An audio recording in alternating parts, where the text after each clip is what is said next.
Okay, we are live.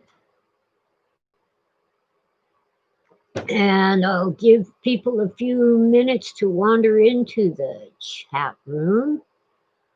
I'm kind of cold. My phone says that it's 60 degrees, but my thermometer says it's 40, and that's inside the house. I shut down the heater a couple days ago, so of course it got cold. In at the And this is the last day of June. Ooh, I have to mail off my checks to pay some of the bills. I don't do everything online. My finger is cramping up because it's cold.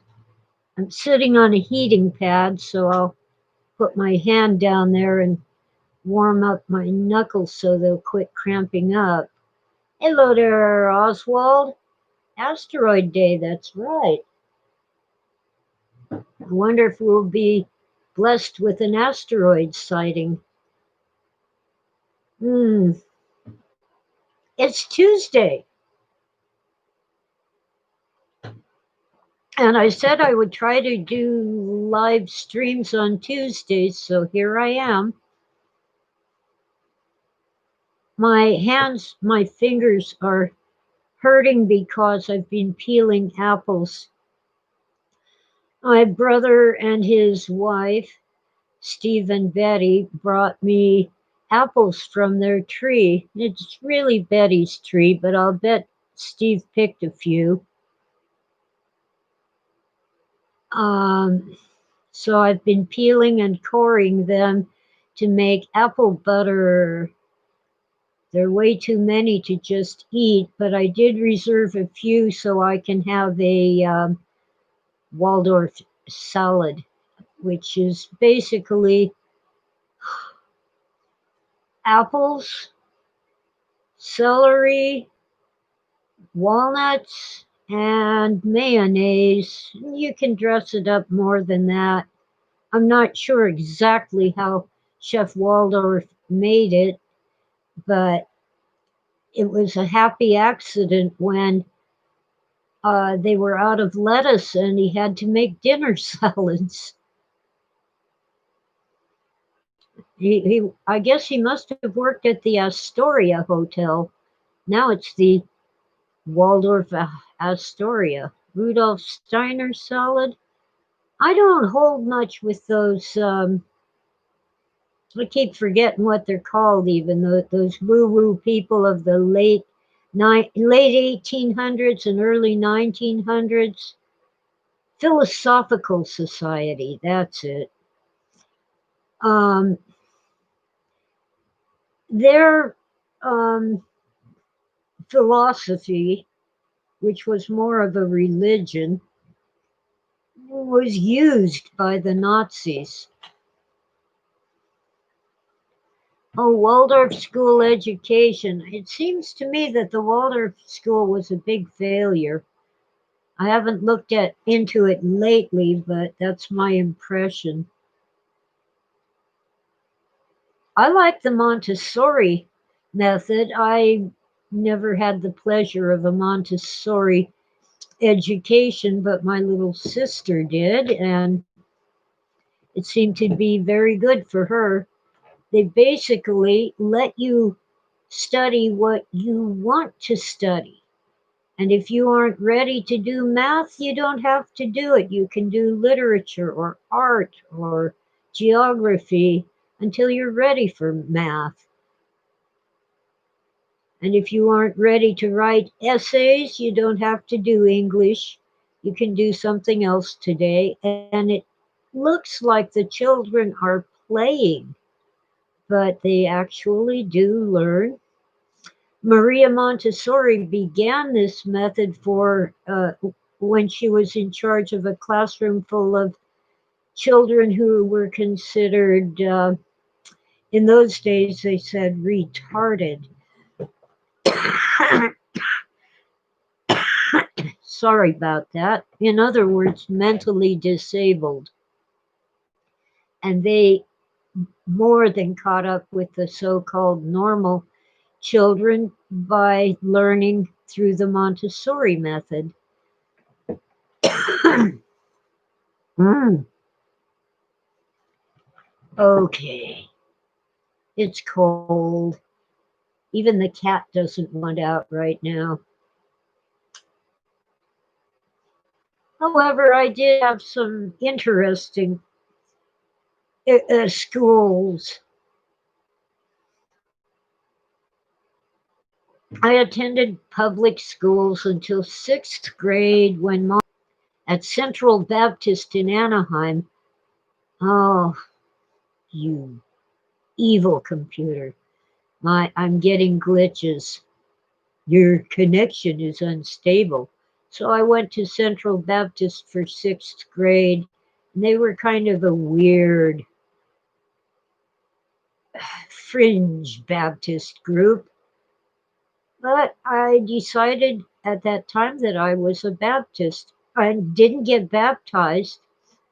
Mom had become an atheist and she wouldn't have it, so I didn't even ask. However, I attended Sunday school and their school for sixth grade. No matter how well I did in any subject, I could never get an A because I wasn't a member of their church and I wasn't baptized, and my parents didn't attend their church. But it was interesting. I'll give you an example. Our art instruction for the entire school year was the teacher said, open house is coming up. Here's some paper and colored pencils. Draw something. That was it. Oh, hello, IB Collectibles. Anyway, in music, I was in the church choir and the school choir, and I spent half of my lunch hour in music appreciation. I got a C in music. One time I got a B. Huh, we didn't have an orchestra. Anyway, seventh and eighth grades, I went back to public school, joined the orchestra with my cousin's violin. Um, and I had a free ride to the elite high school. Ordinarily, I would have been sent to Magnolia High, which was considered not such a good school, but I could go to Loera because I was in the orchestra and they were high class. But mom decided to put me in a little parochial school called Colonial Academy. It was nice. It was very informal. Our classroom ran from sixth grade through ninth, and there were like, I don't know, 6 or 8 students in the whole classroom. I think only 6. Um, that's how small the school was. It was a nice experience. I learned typing over the summer. Mom put me in summer school, and I was pretty much on my own. I read books. I went through a self-pacing typing course, and I learned a little speed reading.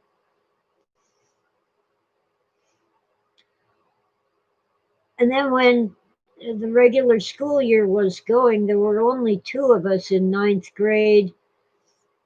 And when it came to algebra, the teacher told me to teach the other girl, Cheryl. We were friends for years, and I've just lost touch with her because she never really got into the internet, and she lives way too far away to actually see her. And I don't know, I guess we lost each other's phone numbers, but around the time we lost touch, it was a toll call. It was expensive, and I was incredibly poor. I was losing everything, my car, my house, everything. I couldn't afford a long distance phone call. I did write to her here and there. Anyway, uh, around spring break, that school folded. The IRS just uh, was hitting them for back taxes, and I don't know all the legal ins and outs, but they just gave up and closed the school and went bankrupt.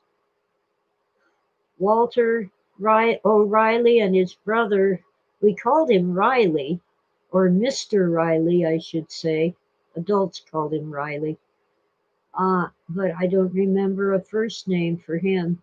Anyway, the two brothers gave up. So I ended up terrified. Mom sent me to this elite school for gifted children, and I was sure I'd never pass the IQ test. And Mom would not reassure me. I mean, I kept asking, what if I don't pass? Oh, you'll pass. And I'm like, no, that's not what I wanted to hear. I wanted to hear you'll still love me anyway. And besides, I wanted to go to Loera and play violin in their orchestra. Oh, El Dorado had an orchestra. And I soon switched to the cello because the other students had private lessons and they were way more talented than I was anyway. And with the cello, if I hit a wrong note, if my fingering was a little bit off, I would know it, but the audience didn't know it. You'd have to be a real connoisseur of music to notice. That was nice. Well, then we moved to another town, and I thought, good, I get to go to public school and make friends with people who live in my neighborhood. Nope, Mom arranged for me to go to another private school and for me to work after school to pay my own tuition. Walden was a great school, mostly self pacing. Sometimes, well, a lot of the time, because there were answer sheets, we'd grade each other's papers. And sometimes I had to grade my own papers, uh, essays. Anyway, my graduating class was 6 people. I was top of the class, but what's that mean with 6 people? The school was actually for kids who got kicked out of the public continuation school, but most of them were kicked out for smoking cigarettes or pot. Nothing major. I miss those people, but we didn't stay in touch after graduation. I never really made friends. The one friend I did make turned out to be an opium addict, and he kind of just disappeared. Don't know what happened to him. Shame, he was a nice boy. Well, anyway, then I go to the junior college for a couple of years, and then I applied to Chapman College before they sold out and became a university. And they look and they say, you went to Walden? Wow. And I'm like, what?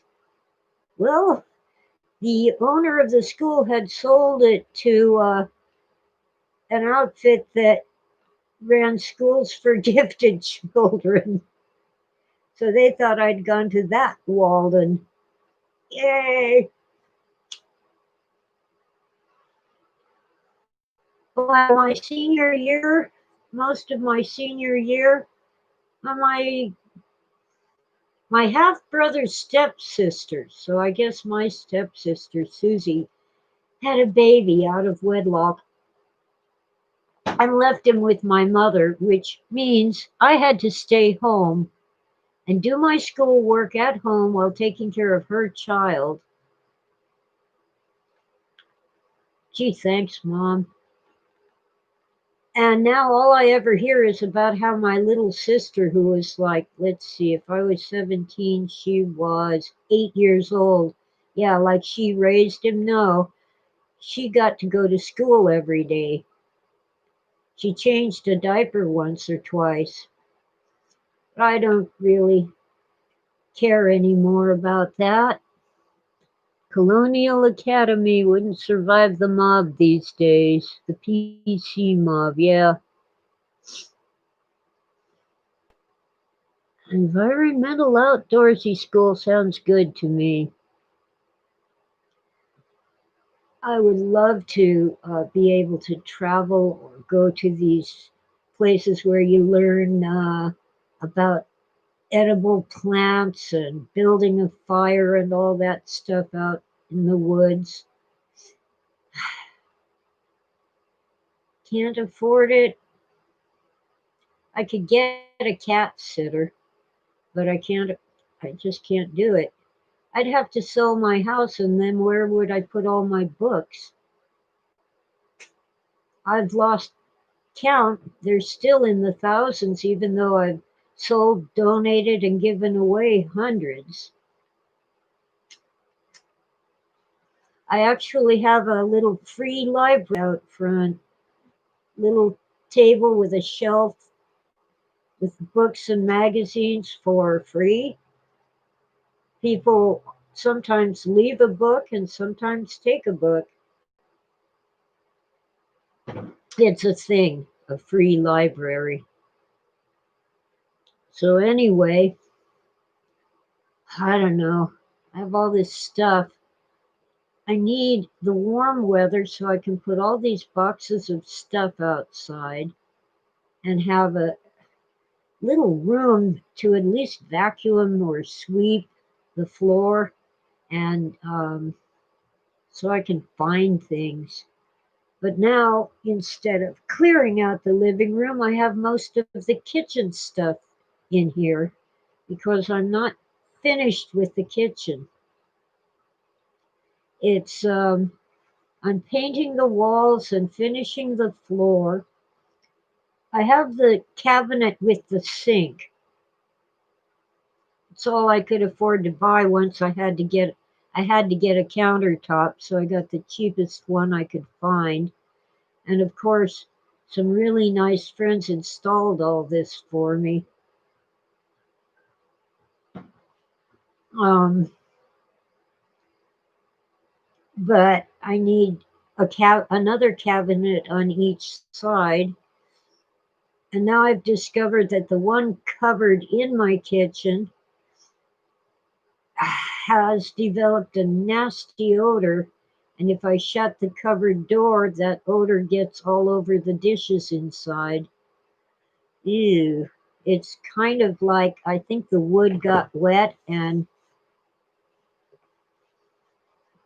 it's musty.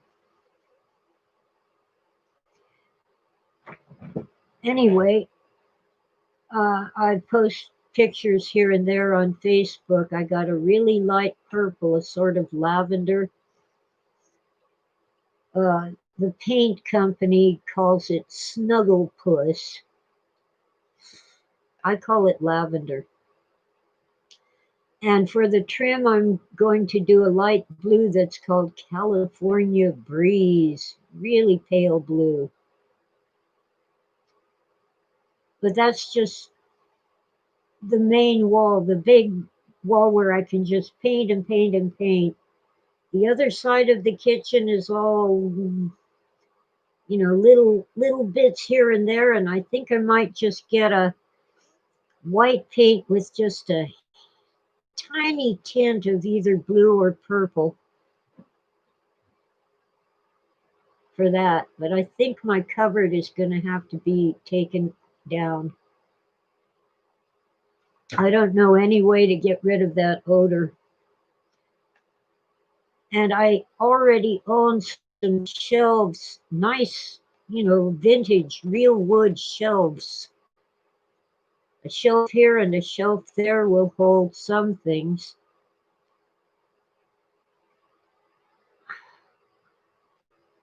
First, I have to finish the last bit of floor.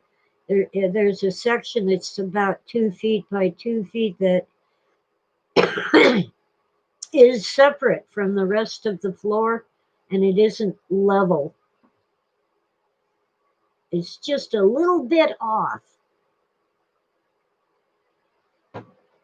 I'm debating whether to use wood filler or spackle or just get some plaster of Paris to level it before I put down tiles, because it's just the tiniest bit off. And you can get this self-leveling underlayment. I just noticed the ouchie on my drawer here. Weird. I'll worry about that later. But the self-leveling underlayment comes in 50-pound barrels. That isn't practical for 2 square feet. It just is not. Oh dear. Dear, dear, dear. And when that's done, I still have to put a new drain in my shower. No bathtub here, not enough room for one. If I win the lottery, I'm going to have that bathroom expanded and made bigger so I can have a tub. But, that's thousands. I'm just really fortunate to have the kitchen done. They had to rip out the floor in pieces. It was the wood floor was like a sponge. And they put in a new floor after bracing parts of the subflooring and replacing other parts. It was basically sitting in the dirt, put together by morons. Well, I guess moron isn't PC either. Oh, Kipple is here. Craig Kipple. Kipple is what I've got here. The little scraps of stuff that multiply overnight while you weren't watching. So let's say you have one piece of crumpled paper on the floor. Ooh, speaking of which, the cat seems to have found some tissue paper that I had put away because I wanted it. Too late now. It's shredded. Well, anyway, you have one little piece of crumpled paper on the floor. You go away for half an hour, and when you come back, there's a dozen of them. That's kibble. And on top of that, it degenerates, it deteriorates over time. It rots and molds and turns into dust.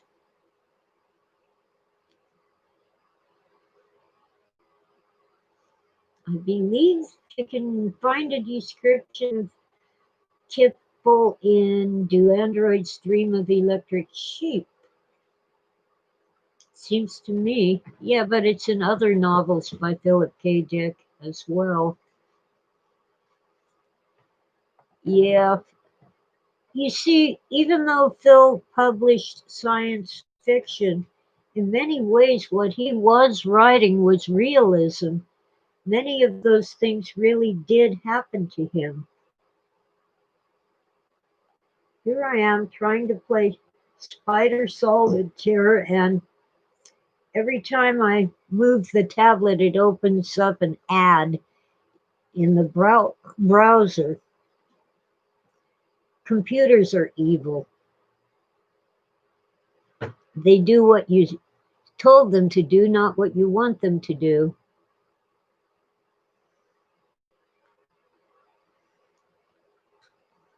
Well, my only choice is to drag all these boxes outside and start sorting like mad. Uh, so, of course, it rained overnight, Sunday into Monday. I knew it would, so I kept the boxes inside, most of them anyway. And I spent the day peeling and coring apples and putting them through the food processor so I can make apple butter. The stuff you get in the store is just not what it used to be. It's runny like applesauce. Hard to put it on your toast. Yes, kippah, the Hebrew kippah, that cap that Jewish Orthodox Jewish men wear, is really a kippah, but oh come on, it's a yarmulke in Yiddish.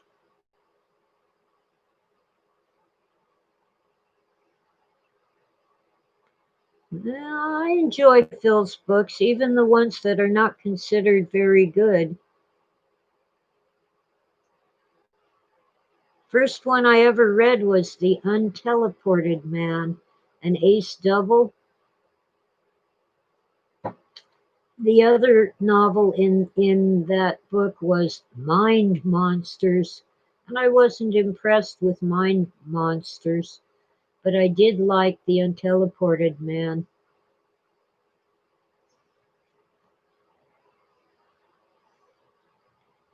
I'm I Yeah, I didn't care much for Valis. I really like Radio Free Albemuth a lot better.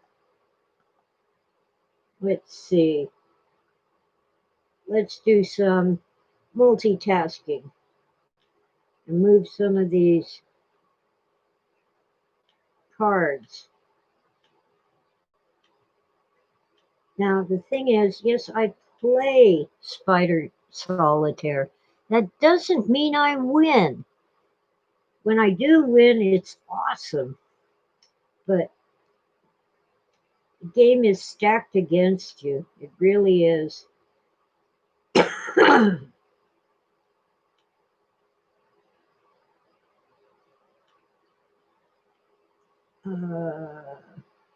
that's what I miss about the most about Windows 7, XP, and 98.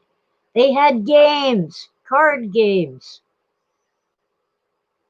Stinking Microsoft forced me into Windows 10, which does not have games. And I'm not going to go on Facebook to play solitaire. Even my old tablet doesn't have, well, it might have regular solitaire. I don't think it does. But it has Spider Solitaire. Yeah, Valis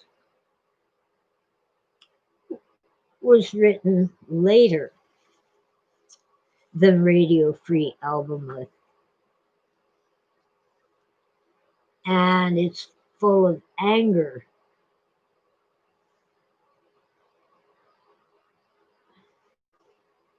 See, Phil moved out, rented an apartment for his girlfriend, took all the furniture, hired a moving van, and took everything worth taking.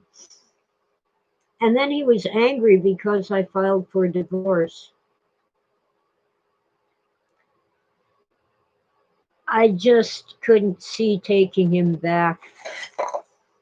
So Dallas is filled with anger.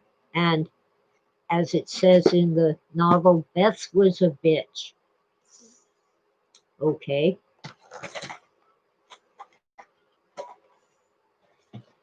Whatever. But he kept asking me, begging me to take him back. And when I finally said yes, well, he did give me a dozen red roses, but then he died before we even got the marriage license.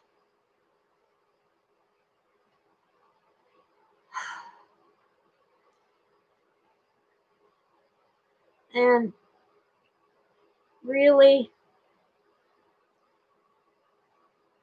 I didn't want our son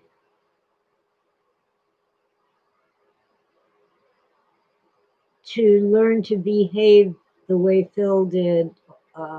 Just could not be faithful. And our son has turned out to be a very fine young man.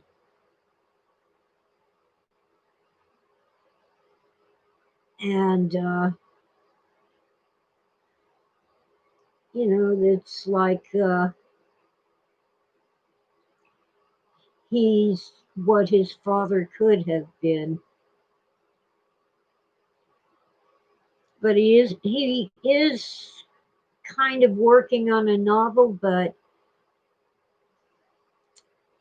the trust doesn't make tons of money. He works for a living. My son was raised kind of whatever. His dad taught him about religion here and there, but we were not going to church regularly or anything like that. And I talked to him about religion here and there, but we didn't force it.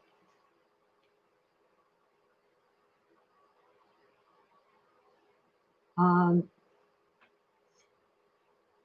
it was mostly when Chris asked, but he does know that his father baptized him at a time when Phil believed we were in terrible danger.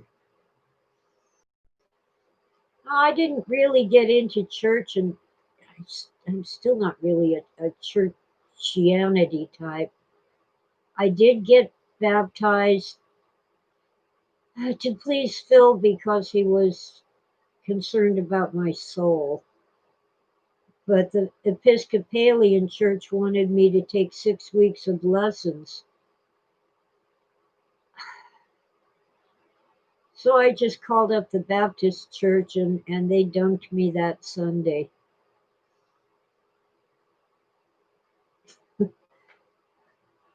So that's why I'm a Baptist. And sometimes I do go to the church on a Sunday, but not regularly and not often. The thing is, I balk at the idea that you need 6 weeks of lessons to know that you need to be baptized. And I don't believe that you must be baptized in order to enter heaven.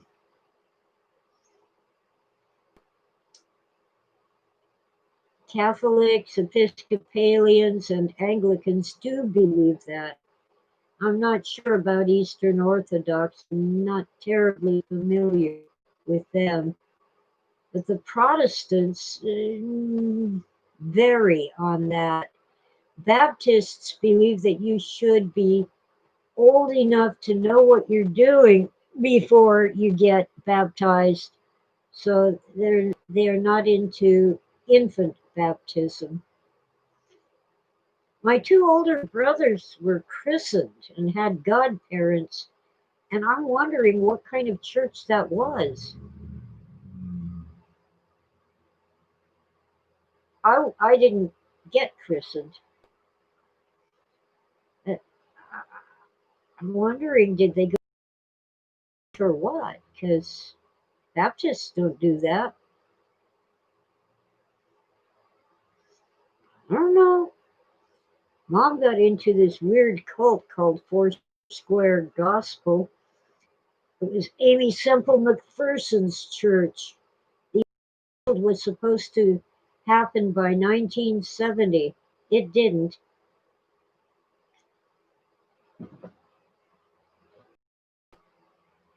Realized it was not going to happen. She became an atheist.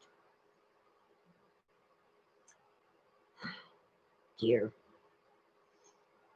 It's always the end of the world, people, always. So you must always behave as if it were. Oh, Transmigration of Timothy Archer is a good one too. I think that must have been the last one that he finished writing. He was starting on something that he was calling The Owl in Daylight.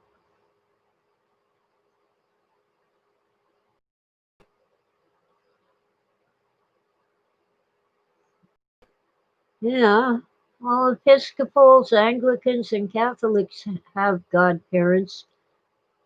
I don't know what kind of church mom took them to. I wonder if my brothers even know. I just knew that Nate and Donna were their godparents. And see, back in those days, in order for your children to know which adults were safe, they were called aunt and uncle, or aunt and uncle. I know ant is an insect, but I grew up saying aunt. And so they were Uncle Nate and Aunt Donna. And the lady next door was Aunt Mary, no relation. Kippa wants to know if I'm doing any writing these days. I am struggling with a book-length explication of the exegesis. I keep finding more rabbit holes to follow. I jump down the hole and find more and more stuff that needs to be included and addressed. And besides, reading the exegesis, the published version, makes my brain hurt. I have been on Zebrapedia and I have deciphered some of those handwritten pages, but that also makes my brain hurt.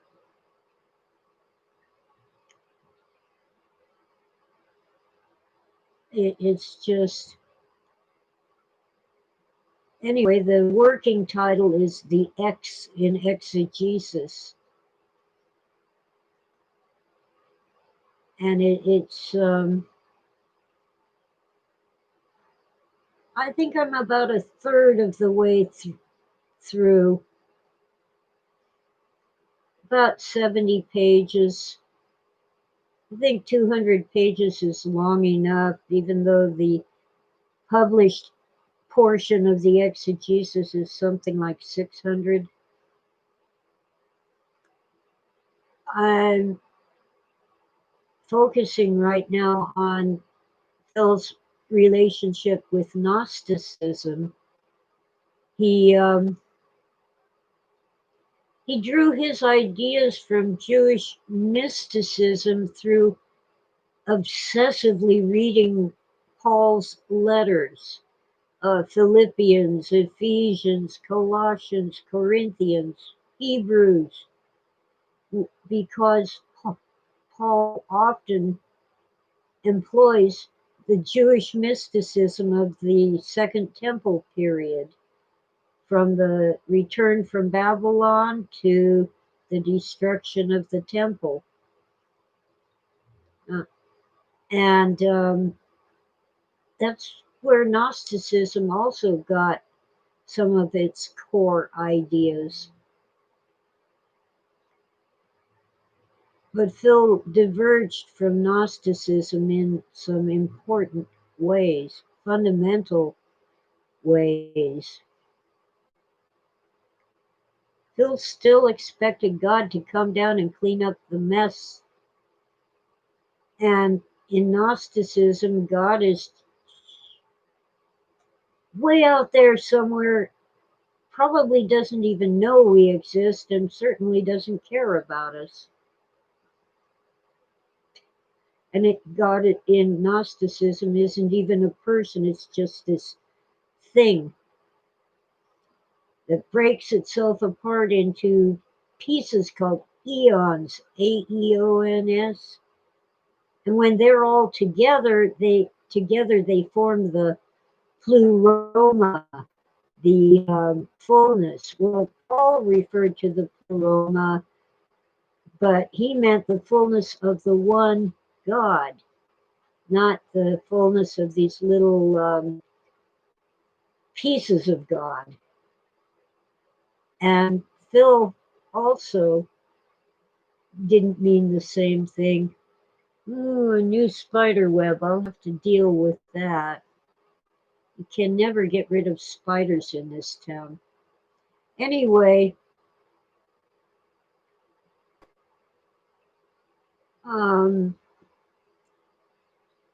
some scholars insist that Paul could not have written Colossians because it sounds so much like Gnosticism, but Paul was actually drawing upon Jewish mysticism of his time.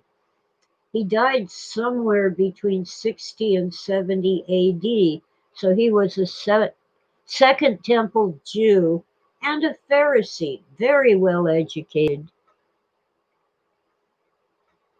Okay, what seemed personal?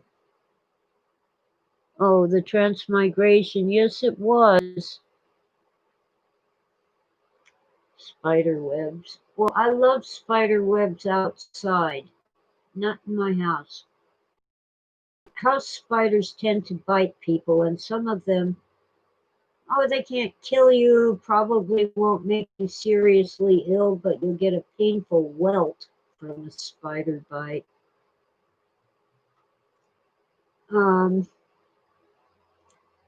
Wow. I want my potato chip and I have to recycle some coffee, but I'll be right back, so don't go away.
Okay, I think I'm back.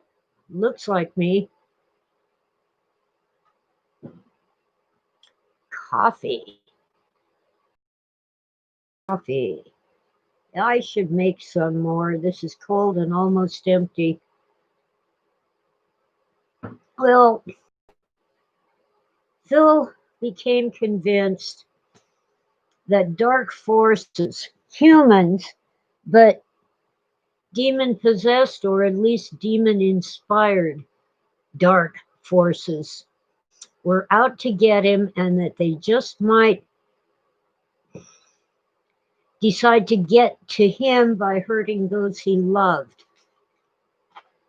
And he was especially concerned for the welfare of his son.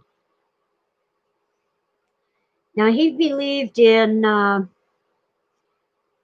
apparently an old Chinese proverb, keep your friends close, but keep your enemies closer. So he would tell those he considered enemies that that I was horrible. He hated me, and he was glad to have us out of his life and all this stuff.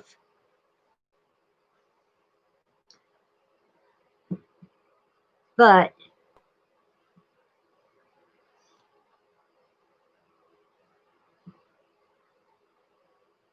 he was kind of being paranoid, but he had been harassed. He had been attacked. And it kind of made sense in some ways.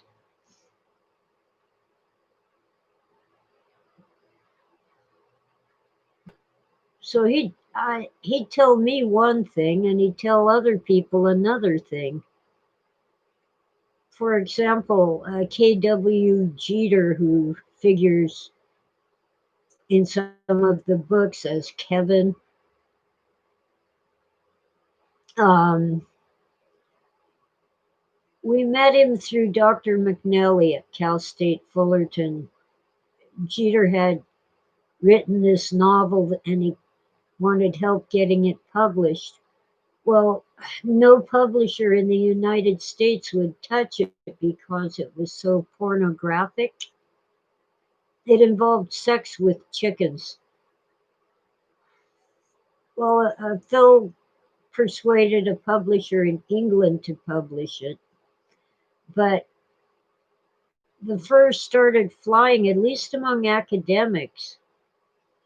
And one author pointed out that it was awfully similar to Thomas Pynchon's novel, The Crying of Lot 49.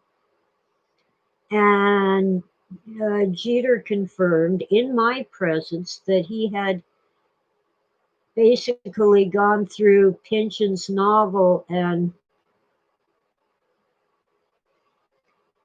uh, changed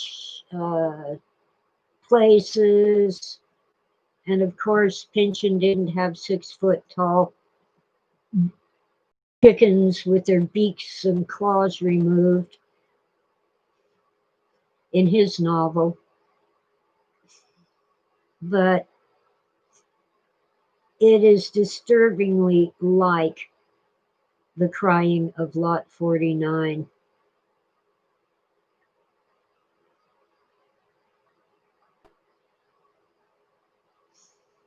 Apparently, Jeter does have some talent for writing, but I'm disturbed by that. Not only the similarity of Pynchon's novel, but also the extreme pornography. It just bothers me. And you know, when for a couple years, Jeter lived within 2 blocks of Phil's condo in Santa Ana, and Phil would not walk 2 blocks to see Jeter, but he would walk down the street to visit Tim Powers.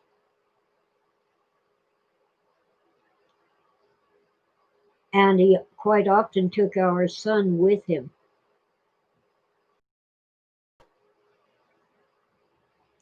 And he would tell me that this particular woman was a drug addicted prostitute, and then he'd tell that woman that I was. And I have no interest in drugs. I'm certainly not addicted to anything worse than cigarettes. And they are not illegal and they don't prevent me from doing things that I want to do, like work and play and build things and paint. I do some art painting. I went to a few classes to learn to work with acrylics, but I don't like them, so I'm going back to oils. I have some pretty cool paintings. And someday I'll get the walls washed and painted and I'll hang my paintings along with my diplomas. I don't know what happened to my high school diploma. I think Phil took it and the trust should have it and they should give it back to me, but oh well. but I have my college diplomas and my little plaques for various charities that I've done volunteer work with.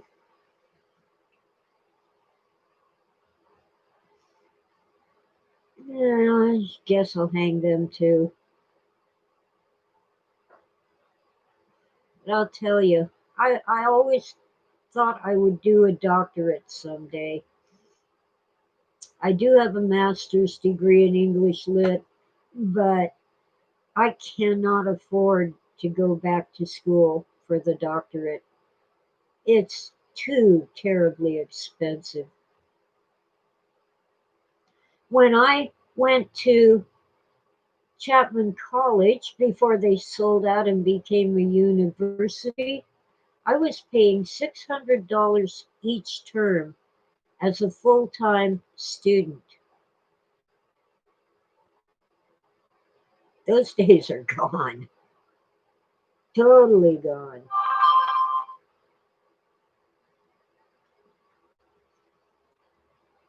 Anyway, maybe someday, if I live long enough, I'll get the PhD, but it just doesn't seem all that important right now. I need to keep writing my. I'm working on a sequel to The Murder Mystery. I'm working on a sequel, and I actually have to edit Fallen Angels. I found a major blooper. I have the same two paragraphs in there twice, and they're side by side. Now I have to focus on the X and oh, yeah. They don't even pay their professors very well. That's what burns me up. The administration of a college or university, but most of the professors are just, uh, well, dog meat. Most professors don't even get benefits. They're hired as part time temporary employees. They call them adjunct faculty. I did that for 12 years. I taught at the satellite campuses of Chapman, uh, March Air Force Base, Norton Air Force Base, 29 Palms. It's got a huge long title, but it's Marines. And uh, come on, evil computer. Come on. There, my connection is unstable. Evil. It's YouTube because I'm on high speed internet right now. Anyway, I also taught at National University and Riverside Community College, and I even did a stint as a substitute teacher in K through 12 down in Riverside. Uh, and I taught at a prison for Riverside Community College after teaching on their campus. That was interesting.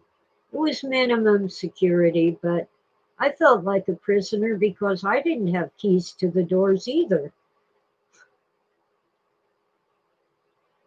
And before I found out it was a no-no, I used to let them bum cigarettes from me. Now you can't smoke in prison, so I don't dare break any laws. I'd die. I think the only way I could quit smoking is if they had a rehab where they lock you up for a month or 6 weeks, just like drug addicts.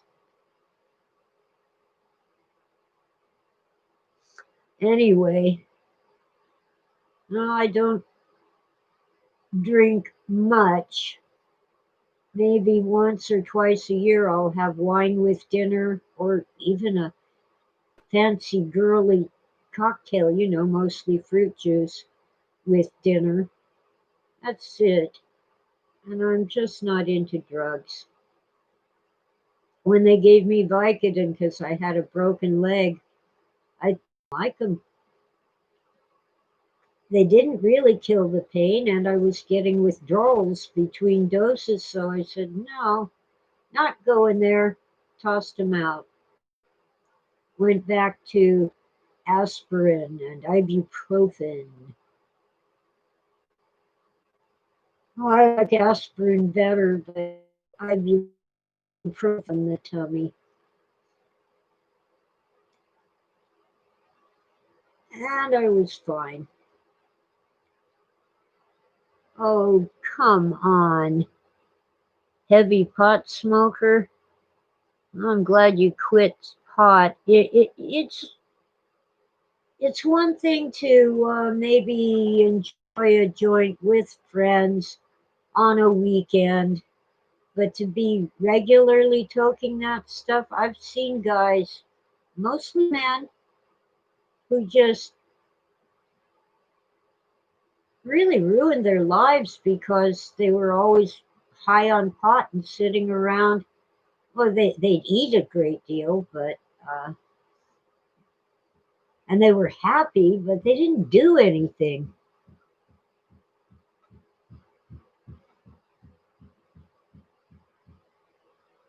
There's a gnat flying around.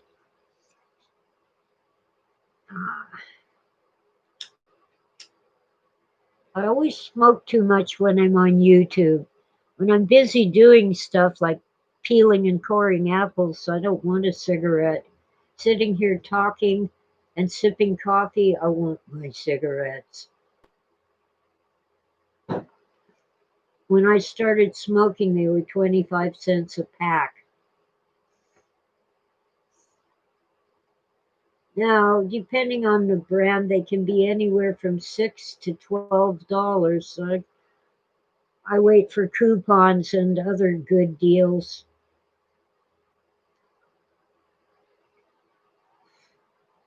I have turned off the donation button on my GoFundMe because since I got the $1,200 stimulus, I am able to pay my bills and, with help, finish the kitchen. But I might turn it back on if I run into hard times again. I won't be monetizing my YouTube channel. I won't be running ads on it. I do have PayPal and stuff like that if I run into serious trouble, which I just might because, get this, I don't have enough income to qualify to refinance the house with a lower monthly payment than what I'm paying now. Does that make sense? I'm making the payment, but I can't qualify for a loan with a lower monthly payment. Weird. And I'm out of luck as far as disability because of a legal technicality. I should have been automatically approved because I'm chronically underweight by at least 30 pounds, and the doctors aren't helping. I can't gain back the weight that I lost. I lost it when I had a kidney infection that nearly killed me. The last thing you want to do is eat food when your kidneys are killing you and you have a high fever and nausea. So anyway, I can get the poor people's disability if right now I'm gathering paperwork for Medicare and Medi-Cal. Even as poor as I've been, I used to pay the doctor $50 or so cash. Now I'm forced to have insurance. And he doesn't take Medi-Cal, the Medicaid. So I'm stuck with this clinic where all they want to do is give me a flu shot, and they don't seem to be concerned that I look like a starvation victim. And they didn't even understand that I'm getting shorter, even though they measured me every time I went there, until I got sent to a specialist who told them to treat me for osteoporosis. The problem is the pills they gave me, and I keep forgetting what they're called, but you take it once a week and it burns like the devil. I can't tolerate them. And I read the side effects and thought, well, first off, it's torture. And second off, those side effects don't sound too good. So I'm trying a variety of natural remedies, including exercise and supplements.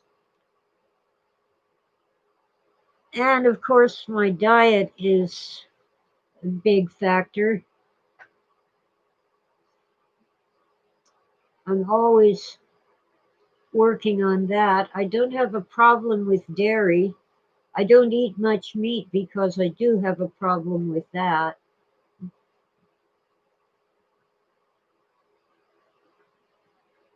And even people who have a problem with dairy can usually tolerate cheese, including cream cheese and cottage cheese.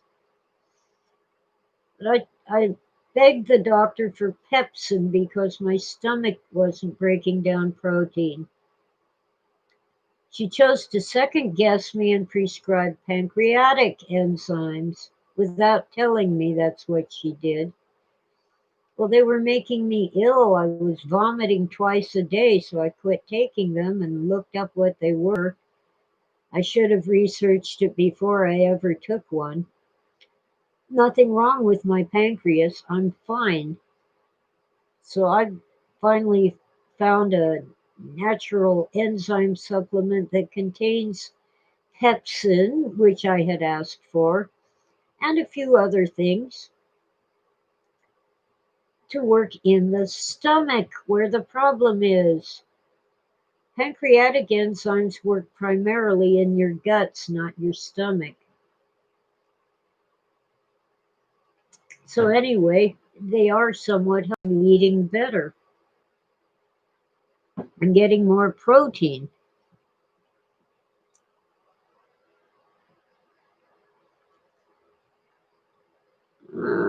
Cottage cheese was made at cottages, I guess. Basically, it's curdled milk. It's kind of like ricotta.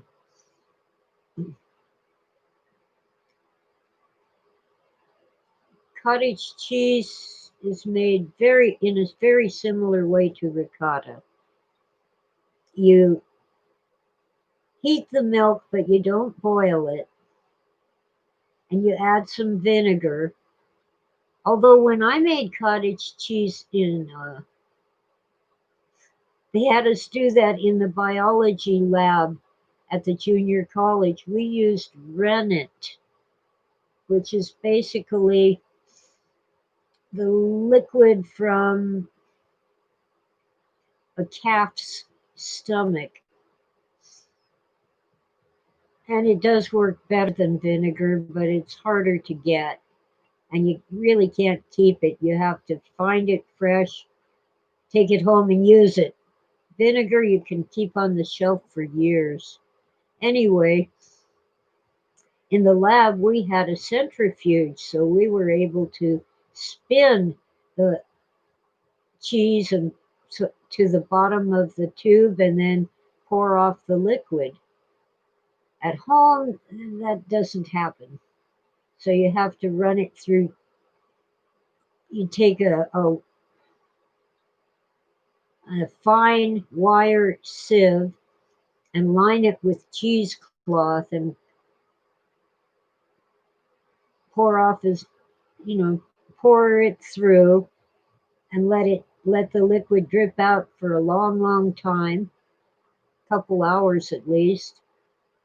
And then you really need to pick up the cheesecloth and squeeze out more moisture. But then you have curds and whey. The whey is the liquid, which is useful in all kinds of cooking. And if I were a better cook, I'd use it. I might try that someday. But then the curds are your cottage cheese. I don't know who made the first cottage cheese, but it really is the first step in making all those other cheeses. You can take it a step further to cream cheese, and then if you age it in a particular environment, it'll make cheddar or jack or mozzarella or I don't know, blue cheese, um, Roquefort, etc.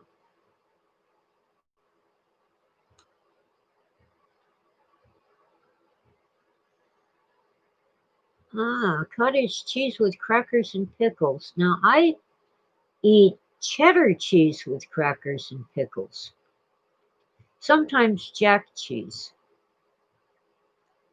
But what I'm into now is one day I'll have French onion soup. It's within the beef broth with jack cheese, or if I can get it, fresh grated Parmesan, but that's expensive. So I get grated jack cheese or I grate it myself. Mozzarella is good, but it kind of, gets all stringy and hard to eat with a spoon. Jack cheese seems to be a good compromise. Now, some people use Swiss cheese. I'm really, really not into Swiss cheese, but any white cheese on onion soup is good. And if you happen to have some croutons, like you would put in a salad, or a piece of Melba toast, you can put that on top of the soup too. I like to dip a stick of toast. After I make the toast, I cut it into strips that I can dip in the soup. Mmm, eye itchies. We get drift smoke from distant fires to the north and east. But I'm glad I'm not in the eastern US where they're getting that Sahara dust storm. A friend in Alabama sent me a photograph of taken from her window of a photo of the outside. You can barely see through it. It's like a thick fog. I'm sure you couldn't breathe in it. But we were getting dust off the Mojave Desert here in SoCal, along with drift smoke from fires. And some of the fires were close by, but they were controlled burns to reduce the danger of a fire in our forest. I haven't heard any fireworks for almost a week now. They must be really cracking down because somebody was setting off fireworks almost every night for a while there. That can really set the forest alight. Bad move. Oh, itches. Itchy's everywhere. It's almost warm now, and Tora Kitty is letting me know that she wants out. Aren't you? Are you playing dead? I see your ear moving. Tora's a sweetie pie. You want to say hello to the people? She says, no, not today.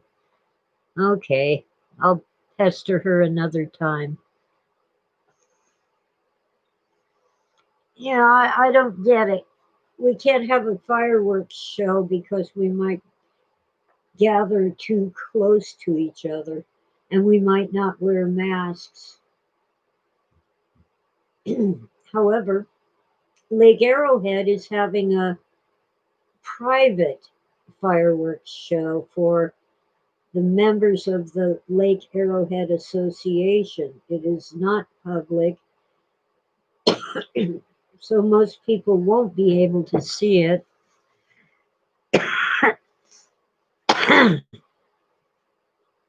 Mm. I'm not ill. It's just the usual. I cough my lungs out every morning. I'm getting used to it.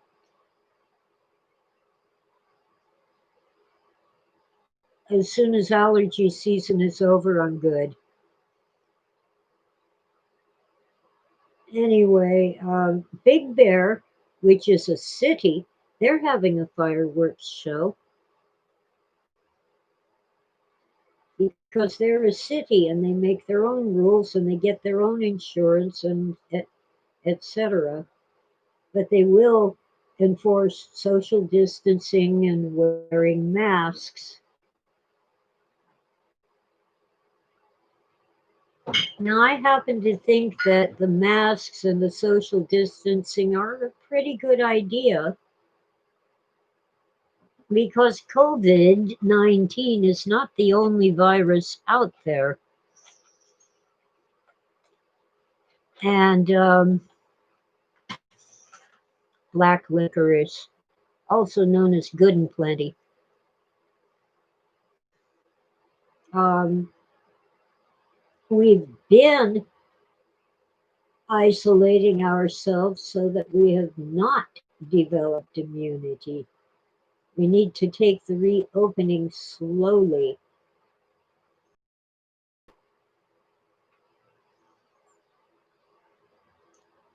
Uh, um, they claim to have eradicated smallpox and polio. I guess YouTube didn't like what I was saying. Here we go. My connection was unstable as soon as I started talking about polio.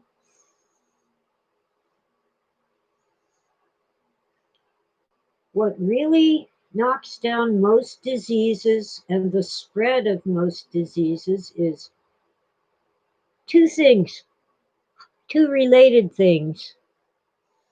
Yeah, I know the stream went down as soon as I started talking about polio. To stop the infection, hygiene and sanitation.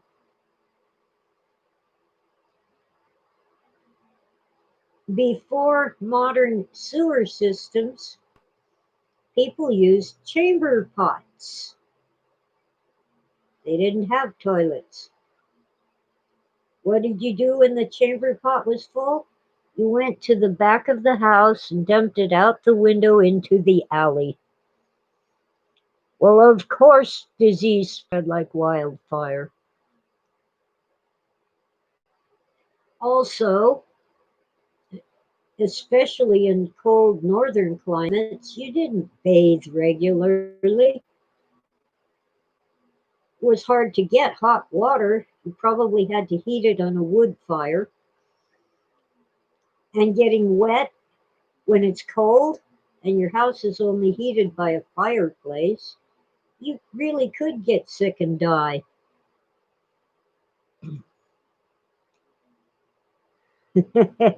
Ouroboros. I have somewhere a manuscript of that story called Ouroboros. It's used to be read aloud at science fiction conventions, advertised as the worst science fiction novel ever written. Deliberately written badly.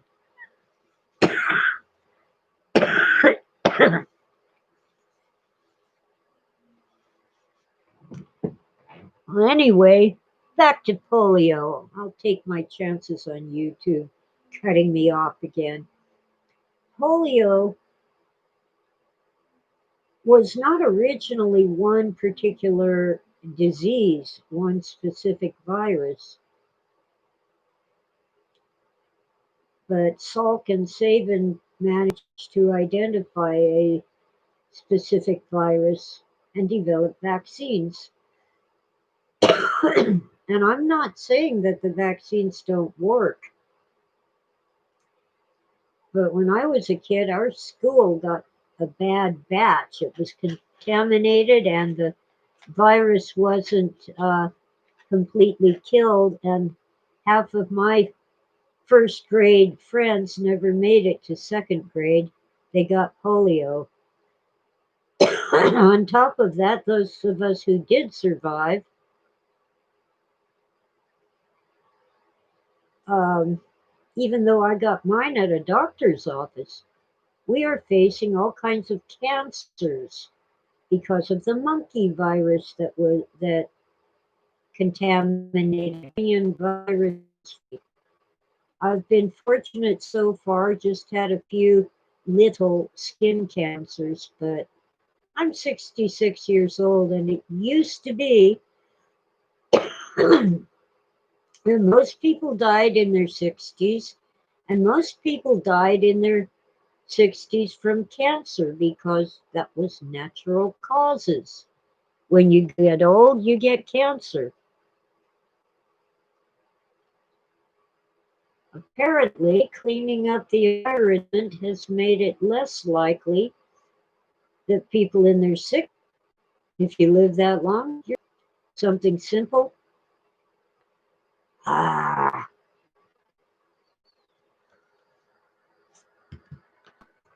unstable connection, you evil YouTube. Yeah, if you're lucky, you'll get a little skin cancer, maybe a mole on your face from sun exposure will turn cancerous, and they'll just cut it off, cut it out, and you're good.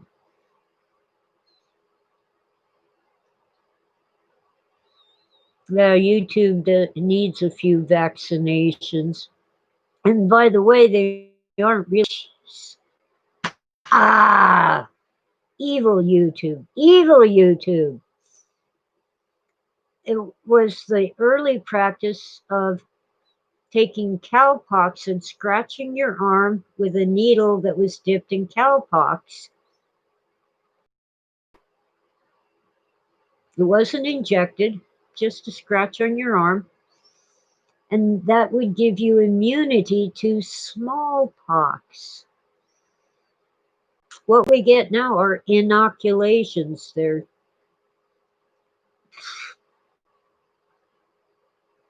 injected under the skin.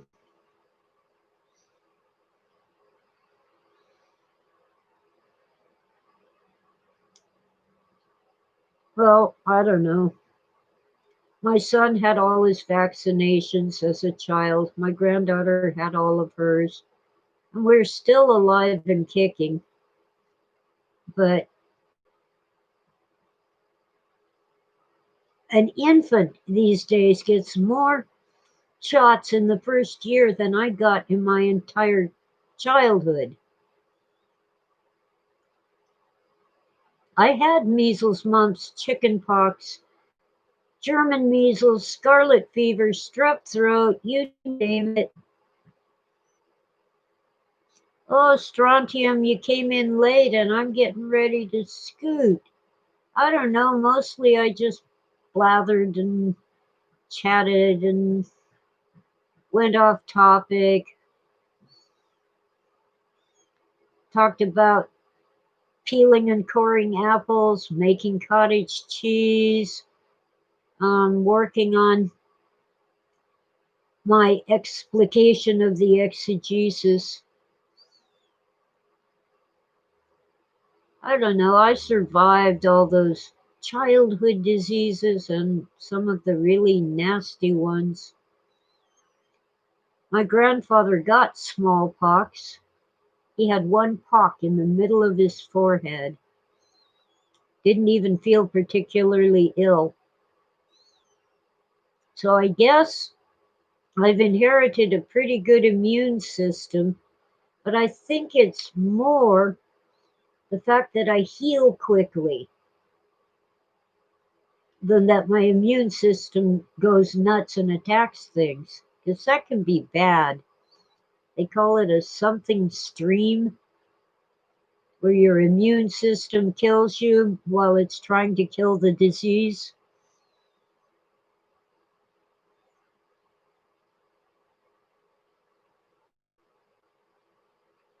Well, I'm going to try to do Tuesdays regularly.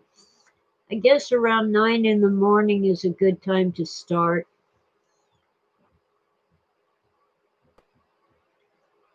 YouTube hasn't cut out too much except when I mentioned polio and vaccinations.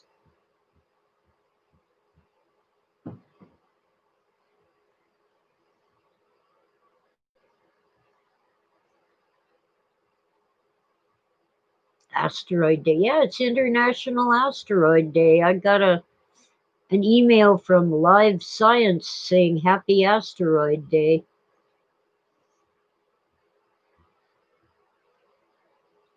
Go figure. Oh, my water's empty. I'll be right back. Hi, sweetie. Hi, kitty. All right.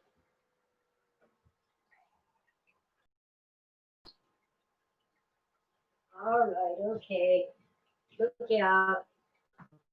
Okay, I have to open a can for the kitty cats and then open the door so little sweetie can come in and help Tora eat her canned food. It'll only take a minute. Yes, you go ahead and shred. Right.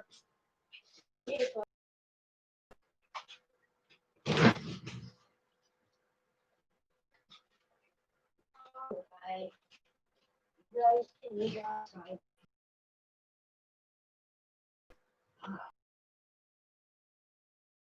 The weather service on my telephone said that it's 60 degrees, but the thermometer inside my house said it was 40.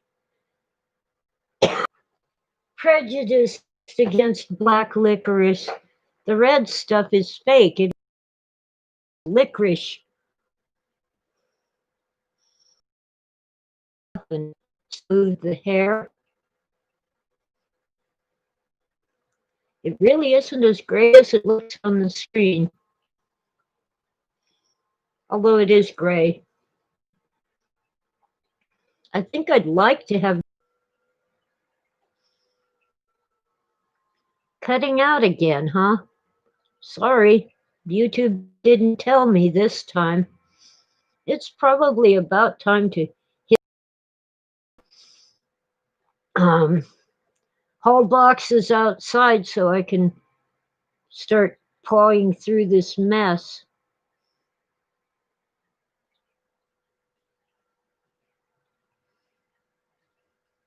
Now, well,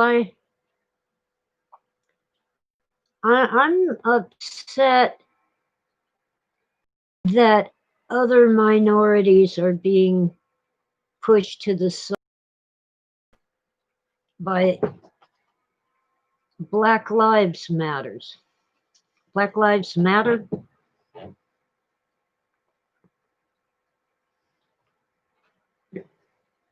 For example, Asian people have been absolutely attacked because of the coronavirus from China. as if they had anything to do with it. And I guess I have to say Hispanics, but it's mostly Mexicans suffer from discrimination. Even Filipinos, many of whom are American citizens. Same with Puerto Ricans. All Puerto Ricans are American citizens. They suffer from prejudice and discrimination. Um, Koreans, Vietnamese, Chinese, even Japanese.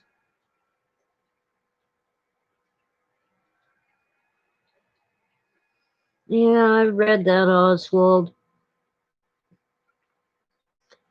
The mask thing, I'm not going to make a big fuss about it, but I do think it's a good idea. Because, as I said, we've isolated and stopped slowed at least all viruses and bacteria from spreading. So we haven't developed immunity. We could get knocked out by the common cold. And by the way, there's nothing common about the common cold. There's at least half a dozen viruses that can cause the cold, and related viruses that can cause the flu. If you have the flu, you'll 99, but more like 102.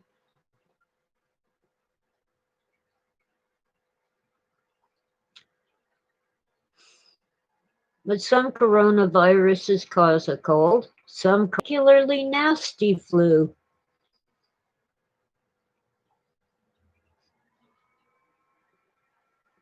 And it doesn't necessarily hit you in the lungs. It can hit any of your internal organs.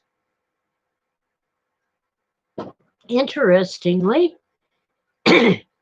cigarette smoke, but they don't recommend that you start smoking just to prevent COVID.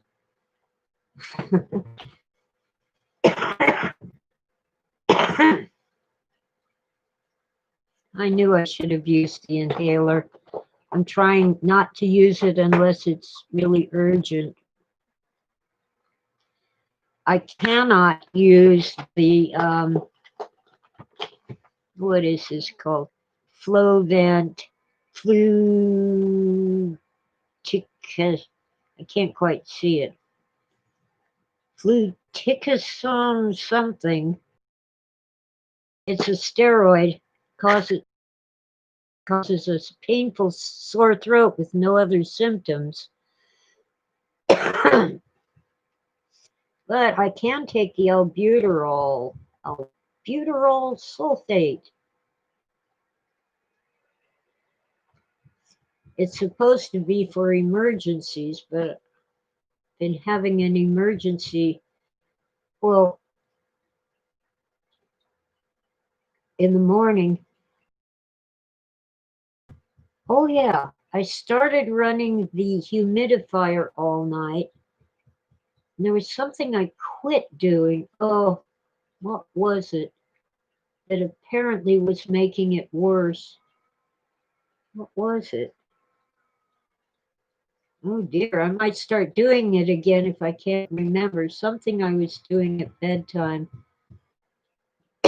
Oh yeah, that I have this hypnosis recording, runs about an hour. I was running that while I was sleeping, and I would wake up at the part of the recording where they tell you all the bad things that happen to your lungs when you smoke cigarettes. Now I only run it in the daytime when I'm awake.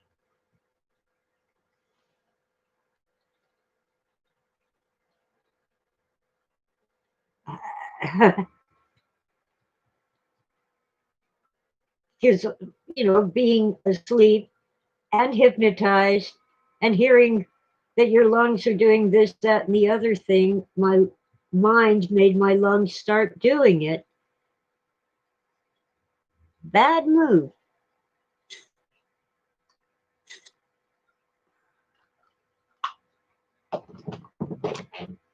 When the doctor first prescribed these inhalers, first off, she didn't tell me. It was a big shock when I went to the pharmacy for something else and they said, "Oh, we have your prescription."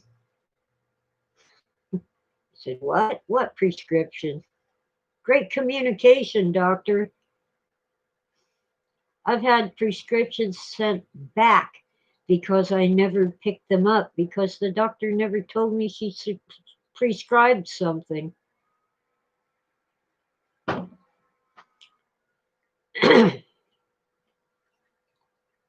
Thought I pulled out a cigarette.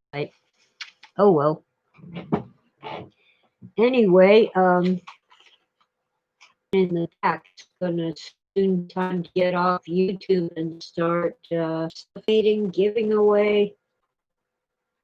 Did Phil read Colin Wilson? Probably.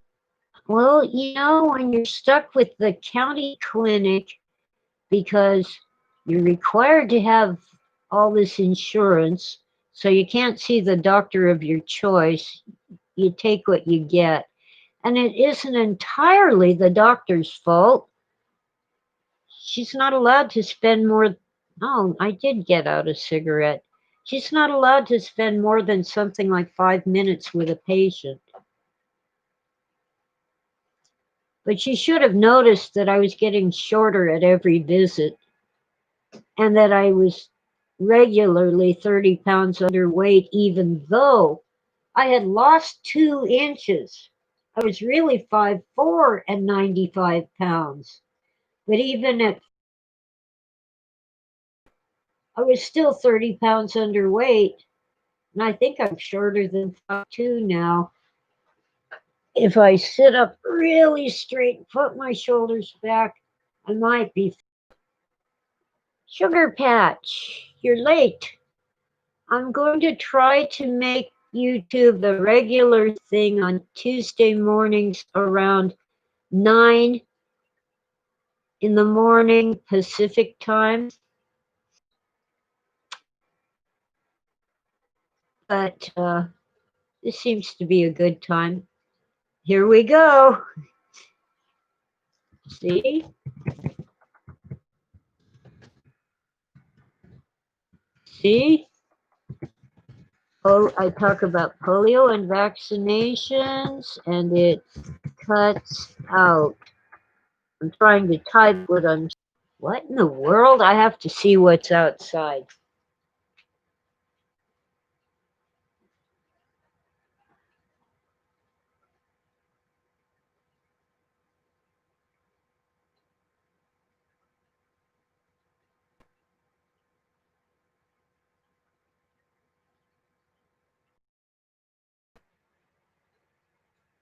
I don't know. It must be kids' houses.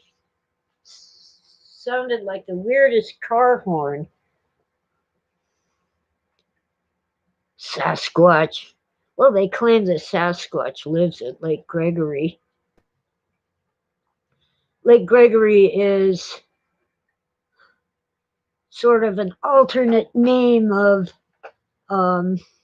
Crestline because it's our lake, Lake Gregory. Some guy whose last name was Gregory built the lake.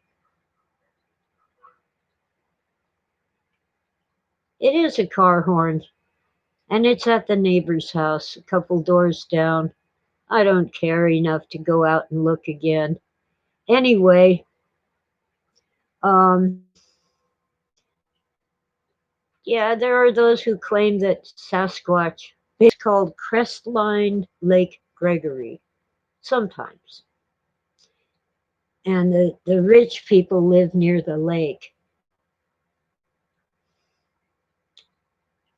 I live in town, and I figure I'm safe in just about any kind of emergency because they are not going to let the gas station behind my house burned down. No way. That's where the police and firefighters get their fuel for their vehicles and their snacks at lunchtime, except when they're at Goodwin's Market, the other end of the block, and it's literally down. It's about 1 mile long. Then in Top Town, also known as Uptown, which is up higher, there's a couple blocks, about 2 blocks, if that, businesses.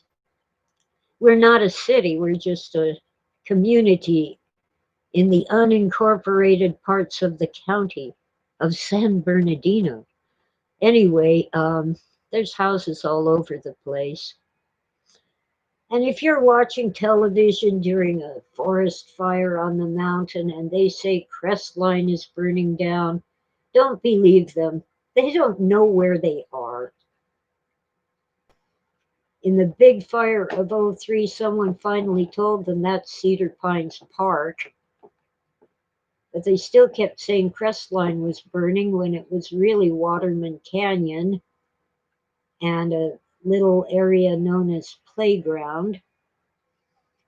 It wasn't Crestline, but we would have burned down if the firefighters had not stopped the fire on the rim. The particular house, actually half the house did burn, but they had done such a good job of clearing their brush that the firefighters had a safe place to stand and fight that fire. And when they were ordered to pack up and leave, suddenly their radios went dead and they couldn't hear what was being said to them because most of them live up here. And they, being on the ground, they knew better than someone back at headquarters looking at a shot from a helicopter. But even so, the fire would have had to burn downhill to take out Crestline. And it was a couple there and the evacuation for my area. So I ran the sprinklers in the backyard all day and all night. It was not going to let a fire. I couldn't gather up all the cats. There were 8. You evil computer. Evil YouTube. There were 8 cats. And my dog. I, of course, put my dog in the car. All I had to do was open the door of the Jeep and say, bye-bye. And then it hopped in. But I couldn't gather up all 8 cats for the evacuation, and I didn't want them to die. And there were neighbors who left behind pets as well, mostly cats. So when I finally returned from the evacuation and started feeding my cats, I ended up feeding the whole neighborhood full of cats. Some of them were feral and some were pets. And, you know, hey, have at it, guys. I know you're hungry.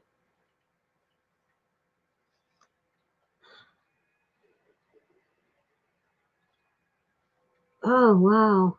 That evacuation was worse than the fire.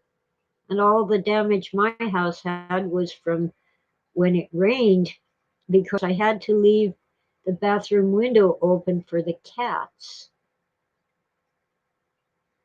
so they could go in and out.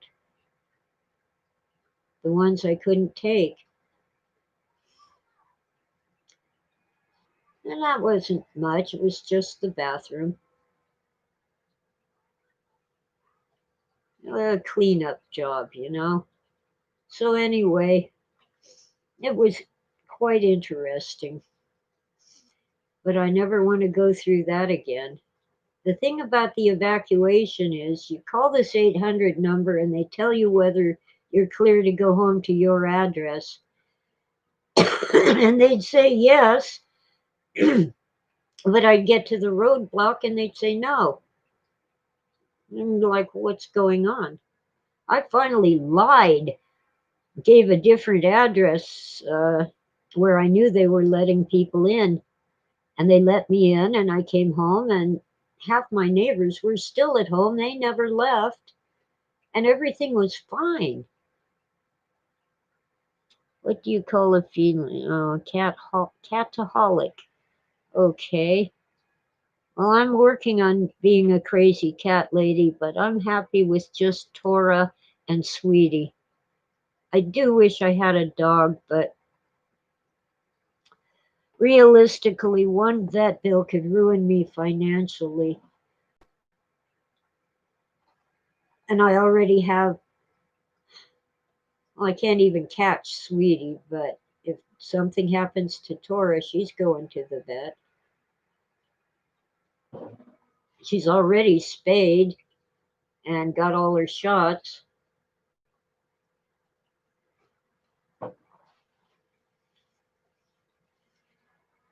Uh, I keep calling her a sweet little thing, but she's getting awfully big. And she's heavy. She's even heavy for her size, but not fat. That's all muscle. I I miss my dog.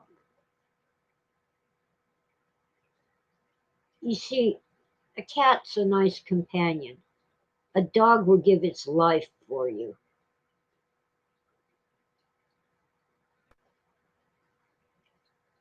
And my bandit was the best. He was the only dog that was actually my dog and not the family dog.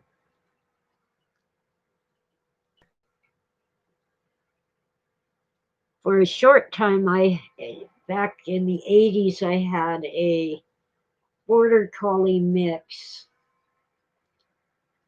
But the second time that he jumped the 12-foot block wall and got picked up by the dog catcher, I did not bail him out. I said, okay, this time you keep him. And they sent me a bill for $75. I think Oswald's just blowing smoke, strontium. Well, Tora went outside, so I can't bring her in. And YouTube doesn't let me share photos. Canaanites. Oh, God. Oswald, that's a bad pun. Dogs. Canines. Ugh. I want a dog. Can't do it. And then for a very short time up here, I had a little Cairn Terrier mix. Probably part Chihuahua or Poodle or something. I had to rehome her somewhere else. She was costing me a fortune. I had to take her to the groomer once a month and get her shaved because I couldn't get the various things out of her fur. You know, she was really low to the ground and her belly would pick up stickers and burrs and stuff. She was a good dog too. Little thing. Little yappy dog. I swore I'd never have a little yappy dog, but I really missed that dog. Well, Strontium, you should hook up with Bob. Let's see. Bob Waxy Frog? Bob Froxy. No, Bob Froggy Wax on Facebook. He's a punster. And he even uses some, I guess it's a Photoshop program, something like that, to make visuals to go with his puns. For example, he wanted to make egg drop soup, but he didn't have any chicken soup. Or no, it was sesame oil he didn't have.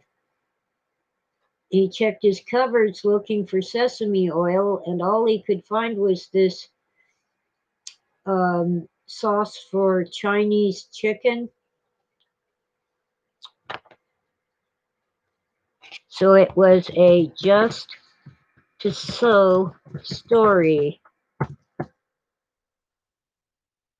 was General Tso's chicken sauce.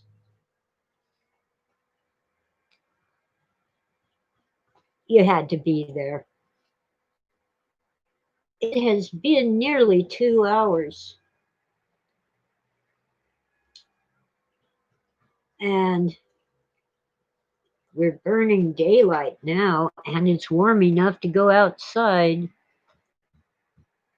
I haven't tried General Tso's chicken.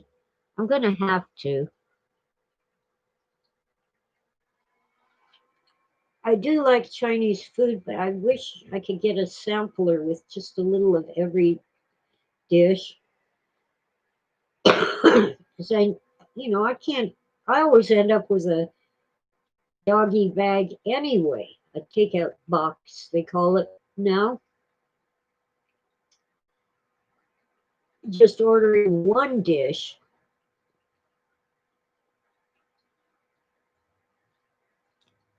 Uh, but I do know that I like the savory dishes and I like the sweet dishes and this especially sweet and sour.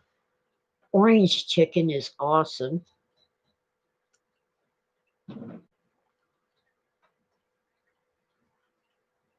And our local Chinese restaurant, Mandarin Garden, which is actually Cantonese food, not Mandarin, they have this thing called a poo poo platter. I think it's like this Puu. It sounds funny saying it in American English, but it's sort of Hawaiian, actually, I think. It's a bunch of different appetizers. You get an egg roll and a little pork rib and some shrimp, fried, breaded. There's a word, tempura, shrimp tempura. Uh, and it's really, really interesting. Oh, and you get paper wrapped chicken, but instead of being in rice paper, now it's in aluminum foil. Yes, I like sushi. I have tried sashimi, which is the raw fish, but I prefer the rolls, like spider rolls. It's cooked. It's a tempura fried shrimp and some kind of sauce that's awesome, wrapped in rice and of course nori, the seaweed wrapper. Most sushi is actually cooked. And of course, California rolls are okay. They're all vegetables. Of course, they're raw. It's usually some cucumber, carrot, and avocado in a California roll. Um, I don't like the grocery store sushi. I want the good stuff. Which isn't there anymore. Back when my son, oh, evil computer, come on. It went out for a second. The place we used to go to when my son was living locally, and it isn't there hot, you really had to wait before you could eat it. But it had this white sauce with mushrooms and um, I don't know what all was in it, but it was so awesome. And I did try the raw albacore tuna once. The thing is, it's hard for me to tolerate the green stuff.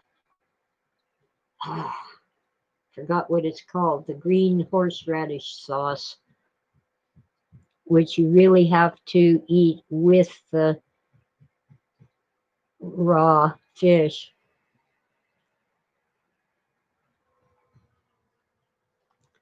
And, you know, wasabi, that's it. Thank you, Oswald. But really, I like the stuff that's cooked and has really cool sauces like plum sauce and hoisin. You're making me hungry.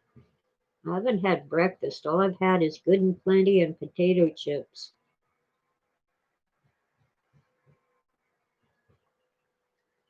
Anyway,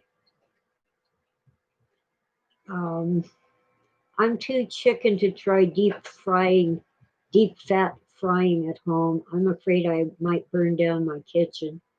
But someday I might try it outside. You can get oil fryers that plug in there, and I do have outdoor outlets. So I might try it in the middle of my concrete driveway where if it flares up it isn't going to burn down my house. But I don't have a deep fat fryer at the moment. And I wouldn't ever trust one on top of my stove. It's too hard to control the temperature on the stove top.